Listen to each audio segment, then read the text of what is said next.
Καλησπέρα σας.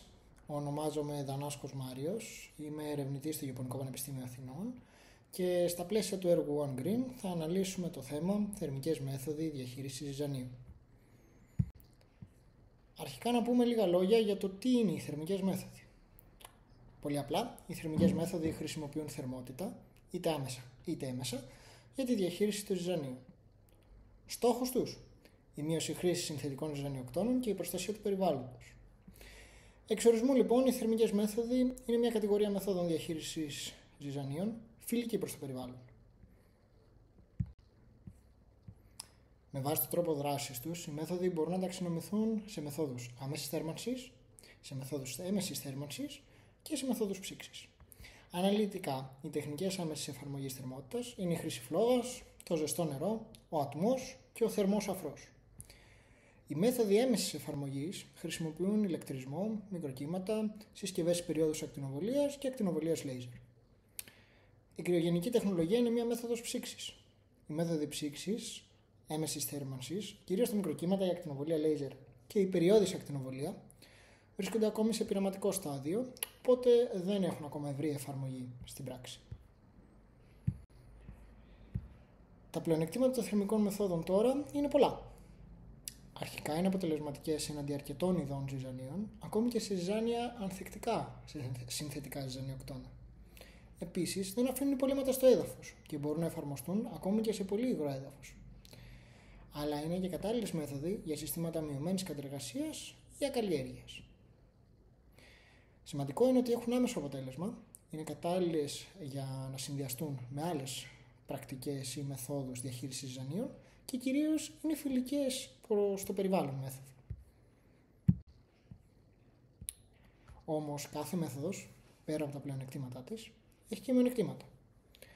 Όλες οι τεχνικές χαρακτηρίζονται από υψηλό κόστος, ανάγκη για επαναλαμβανόμενες εφαρμογές, μικρή έως και καθόλου εκλεκτικότητα για αρκετές καλλιέργειες, ενώ απαιτούν και ειδικό εξοπλισμό για τη χρήση τους. Βασικό μειονεκτημά τους τώρα είναι η εξάρτησή τους από τις καιρικές συνθήκες. Προφανώς, όταν βρέχει, δεν μπορείς να κάτσεις να ανάψεις μια φλόγα και να περιμένεις ότι θα έχει αποτέλεσμα. Ας δούμε αναλυτικά τώρα δύο πολύ σημαντικές θερμικές μεθόδους. Πρώτα απ' όλα, θα μιλήσουμε για το κάψιμο των ζυζανίων ή αλλιώς flaming ή flame weeding. Το κάψιμο των ζυζανίων και των σπόρων των ζυζανίων που βρίσκονται επιφανειακά στο έδαφος εφαρμόζεται συνήθως σε ακαλλιέργητες εκτάσεις, κατά μήκος αρδρευτικών ή αποστρογγιστικών καναλιών και σε αγρούς μετά τη συγκομιδή της καλλιέργειας, καθώς και κάποιες φορές στοχευμένα σε ειδικές περιπτώσεις σε πεζοδρόμια, άκρες δρόμων, κτηρίων και γενικά στο αστικό περιβάλλον για την αντιμετώπιση των ζυζανίων. Είναι μια εφαρμογή η οποία χρονολογείται αρκετά παλιά και χρησιμοποιείται κατά κόρο. Θα πρέπει να σημειωθεί όμως ότι υπάρχουν και διάφοροι περιορισμοί με τη χρήση αυτής της μεθόδου. Όπως είπαμε, κάθε μέθοδος έχει πλεονεκτήματα και μειονεκτήματα. Πιο συγκεκριμένα, η μέθοδος αυτή καταστρέφει ναι μεν τα φυτά και τους σπόρους που βρίσκονται στην επιφάνεια του εδάφους ή σε μικρό βάθος, κάποιων εκατοστών, αλλά δεν έχει καμία αποτελεσματικότητα σε όργανα αγενούς αναπαραγωγής, όπως παραδείγματος χάρη κόνδυλοι, βολβοί, τα ριζώματα και διάφορα άλλα, τα οποία είναι χαρακτηριστικό των πολυετών ζυζανίων. Ενώ συχνά μπορεί να διακόψει τον λίθαργο και ταυτόχρονα να υπάγει τη βλάστηση των σπόρων που δεν έχουν καταστραφεί από την θερμότητα. Η αποτελεσματικότητα λοιπόν αυτής της μεθόδου εξαρτάται από το στάδιο ανάπτυξης των ζυζανίων. Ανάλογα με το πόσο μεγάλο είναι το ζυζάνιο, τόσο περισσότερο χρόνο θα πρέπει να χρησιμοποιηθεί η μέθοδος από πάνω του. Πολύ απλά λοιπόν, όσο μεγαλύτερο το στάδιο ανάπτυξης, όσο μεγαλύτερο το φυτό, τόσο περισσότερος χρόνος έκθεσης χρειάζεται στη φλόγα. Πάμε στη δεύτερη τώρα μέθοδο. Η μέθοδος η οποία θα αναλύσουμε τώρα είναι η μέθοδος αντιμετώπισης ζυζανίων με εφαρμογή ζεστού αφρού. Έχει μελετηθεί σε πάρα πολλές χώρες, εμφανίζοντας ικανοποιητική αποτελεσματικότητα έναντι πολλών ετησίων και αρκετών πολυετών ζυζανίων. Τα τελευταία χρόνια έχουν κατασκευαστεί αρκετές μηχανές, αρκετά μηχανήματα και διατίθεται στο εμπορίο συσκευές εφαρμογής θερμού αφρού, όπως η Foamstream, μια η οποία υπάρχει στο Ιαπωνικό Πανεπιστήμιο Αθηνών και την λειτουργούμε, η οποία έχει δείξει αρκετά καλή δράση κατά της κύπερης και της πυρικοκλάδας στα τελευταία πειράματα. Πώς λειτουργεί τώρα αυτή η μέθοδος?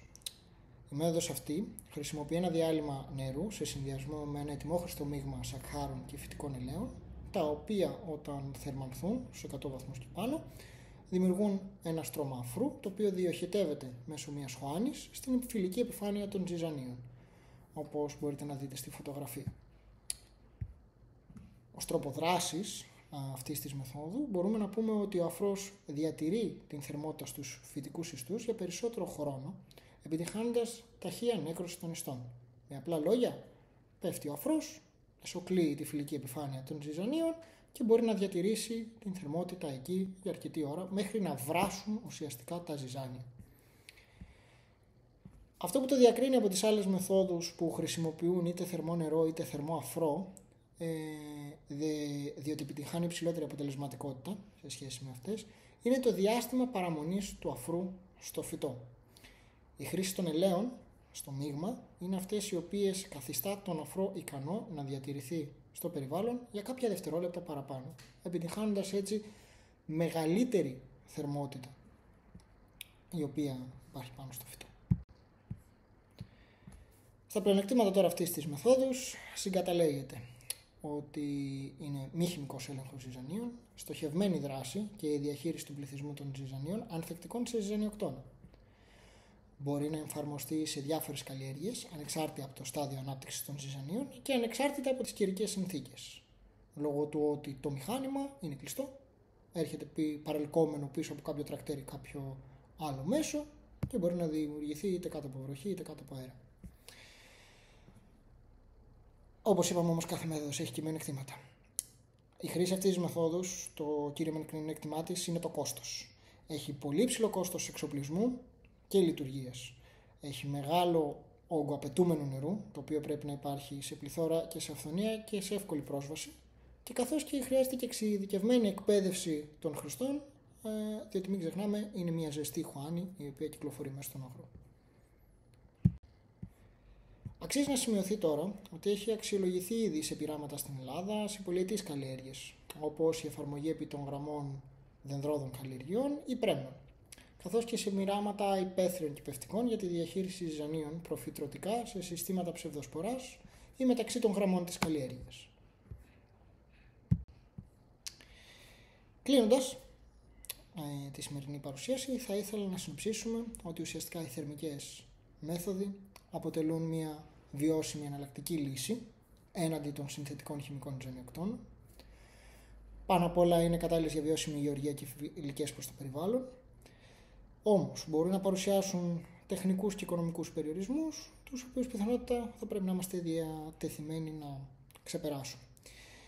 Σημαντικό είναι ότι μπορούν να ενταχθούν σε ολοκληρωμένα συστήματα διαχείρισης ζυζανίων, IPM όπως τα λένε, αντιπροσωπεύουν μια καινοτόμα κατεύθυνση στην αειφόρο γεωργία και πάνω απ' όλα μπορούν να συνδυαστούν επιτυχώς με τα νέως εξελισσόμενα εργαλεία γεωργίας ακριβίας, τα οποία κυκλοφορούν τελευταία.